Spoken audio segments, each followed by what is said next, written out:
Hey, you ever listen to a couple voices or some voices, and you don't have to hear more than one note, and you know who the performers are, who the artists are. Well, that's what I'm talking about right now. My friend, Brother Bill Medley of the Righteous Brothers. I think one breath, I would know that it's you, Bill. Isn't that amazing? That's your voice. You have something so unique. Well, yeah, I sound exactly like my mom. No, I doubt it. Yeah, no, I've been blessed, and it's been wonderful, and I'm really happy the way I sing and how I do it, and that's why I'm still having a good time doing it. See, it's so nice when somebody says to you, like what you just said, that's so great, because that's how I feel. I'm so happy the way I sing. I mean, it's great. So when did this start? When did you know that you were going to be happy someday the way you sing? And did you always have this that's rich baritone voice of yours? I can imagine you as a little kid. What'd you sound like? I didn't sound like this. Yeah, you know, when I was 15 years old, I was 5'3", and I sang higher than Bobby Hatfield. I was a first tenor, and then the next year I grew 7 inches in 1 year and went from a first tenor to a bass baritone. And I didn't use that voice much, but when we did You've Lost That Lovin' Feeling, kind of came by accident, but that was the first time we focused in on the baritone voice. The baritone voice. Now, when you were, there was a group called, let's see if I'm going back, Paramours. Did I call that wrong? There was a group that called the Paramours. Yeah, the Paramours. Yeah, tell me about that. When did that start, and what were you doing with that group? Well, I probably put that together probably in 1960 or somewhere in there, and we did okay. It was a quartet, and we did all right. Then a mutual friend of Bobby's and mine, who was working Las Vegas a lot, and he was from Orange County, where Bobby and I were from. He wanted to come home and put together a group that he thought would get a lot of work. So he took Bobby and Bobby's drummer and myself and my guitar player and put us together. And that was probably in 62. And then we had a hit record with Little Latin Loopy Loo, at least on the West Coast.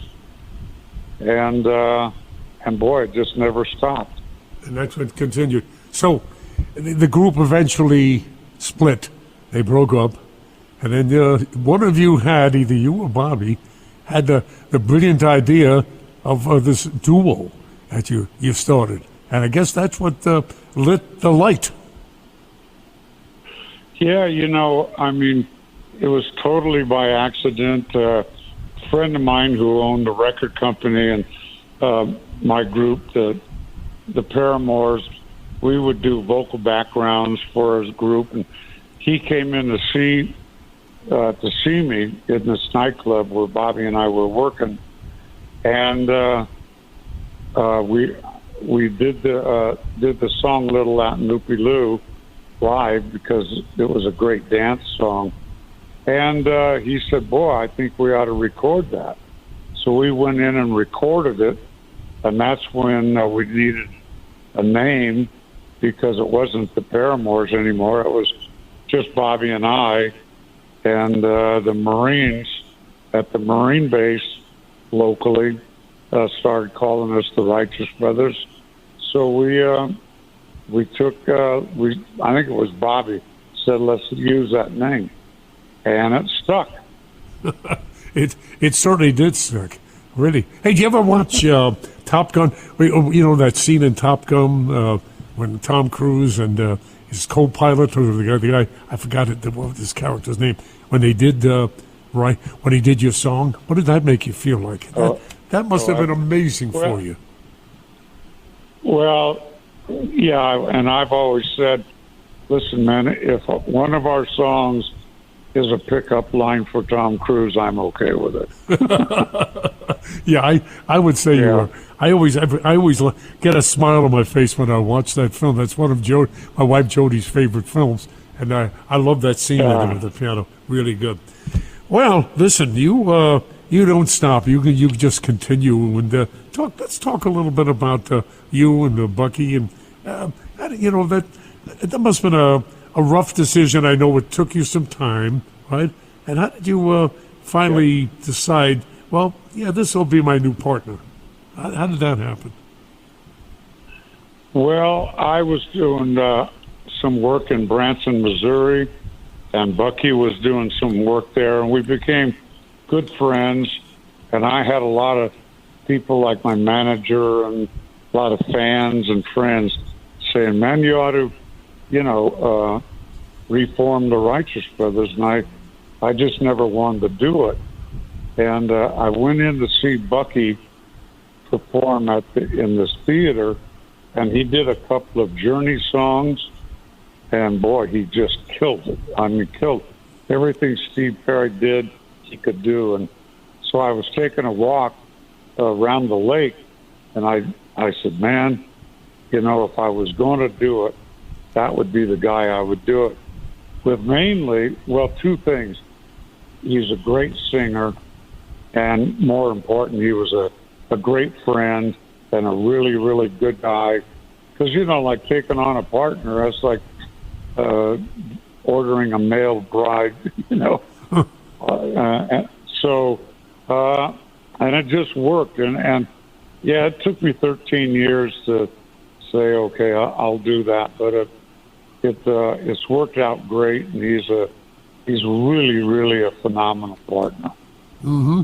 I've been watching some things on video, and really, it's heartwarming. It makes me feel good. I hear from him once in a while, by the way, Bill. I don't know if you know, he looks on my Facebook page, and every once in a while I see Bucky leaves me a note. And I think that's so sweet. I really tell him I love that. I love hearing from him. I would definitely do it. He'll love it. I know. And I'm looking forward to working with you two again and really meeting him for the first time. So, how's the book doing? What's happening with the book? You in any other kind of printing, or I know you had this the book for a while. What's happening with that? No, that's pretty much come and gone and over. Even though I sell it at our gigs, our jobs, and it still sells like crazy, and people that read it really love it. So I'm real happy with it. The guy that wrote it with me is Mike Marino, and he did such a great job of just getting down all the stuff that I've done over the 60 years. It's a wonderful book, and it's a book that you can say you can never put that book down. That's so much part of your life, and it travels with you, and it's great, and it's done very well. And your co-writer did very well with it, and always wish you the best. I always love picking it up, and I get a smile. I get a good smile. So what's next? What are you going to do next? What do you want to do? You've done just about everything that, I'm sure there's something somewhere in the corner that you'd like to tickle. Well, I just released a brand new album. It's called Straight from the Heart. And it's kind of interesting because I'm a blues singer in reality. But I've always loved the old country songs, the sad country songs, because I think they're the best blues you can do. Mm-hmm. And so I was asked to do this album, and they wanted me to do all the older country songs. So I said, yeah, I'd like to do it. And,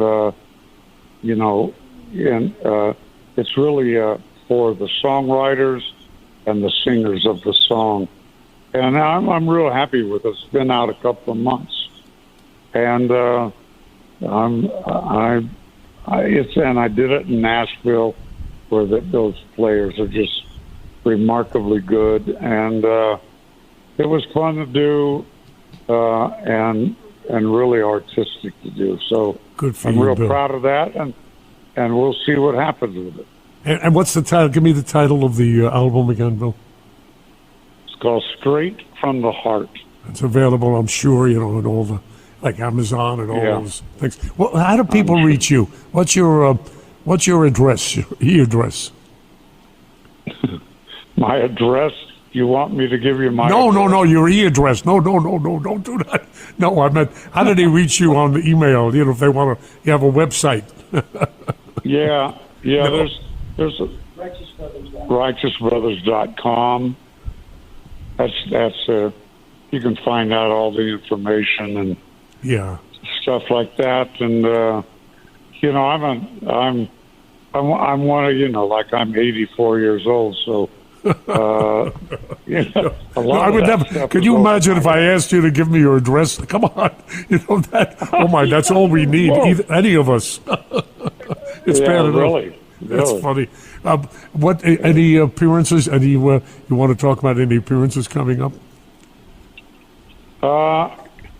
You know what? I should have wrote some of them down. All right. Well, they can go on the website. That's not go on the website. People want Yeah, to see there that. you go. Yeah. Yeah, that's it. Thank you. Well, listen. Hey, listen. I love talking to you. I'm looking forward to seeing you and meeting Bucky, and I'm sure we'll be appearing somewhere together soon. We did. Rich and our people prepared a Righteous Brothers album, a big memory album. We have a lot of your hits on it. Would you be so kind to introduce this medley of all your big hits? And I just want to say thank you so much. I look forward to talking to you always and anytime. This microphone is yours. I can promise you that. Anytime. Oh, God bless you. I love you, cousin Brucie, and I miss you a lot. And we need to get together soon. We will. Would you introduce the medley for us? The medley. Yep, all your big Is it- is your it- big hits. You're on the stage, and you're going to just say, "Here they are." Here they are. You've lost that love and feeling. Unchained melody. I've had the time of my life. Soul and inspiration. Rock and roll heaven. And on and on and on. And And here on. he is. Okay, Bill. Thank you, brother Bill. I thank you. Love you, and keep on doing that. Will Love you. Keep on doing what you're doing. Thank you so much, Bill. I'm going to do it. Thank you. Thank you, brother. Stay well.